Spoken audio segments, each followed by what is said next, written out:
तालिबान की आमद के बाद से ही भारत अफगानिस्तान के हवाले से अलग थलग सा पड़ गया है और अब इसकी कोशिश ये है कि किसी तरह वो भी अफगानिस्तान पर होने वाली बातचीत में अपनी एक नशिस्त मखसूस कर ले।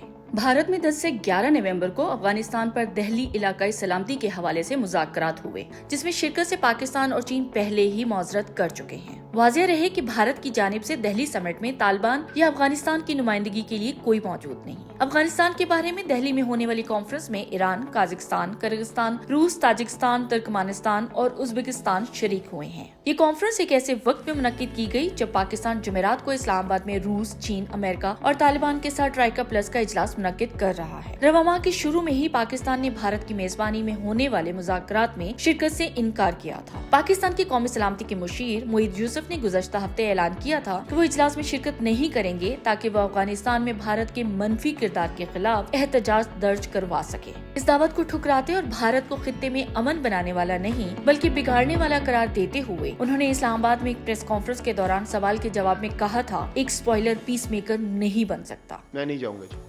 जाऊंगा। एक स्पॉइलर जो है वो पीस मेकर बनने की कोशिश नहीं कर सकता।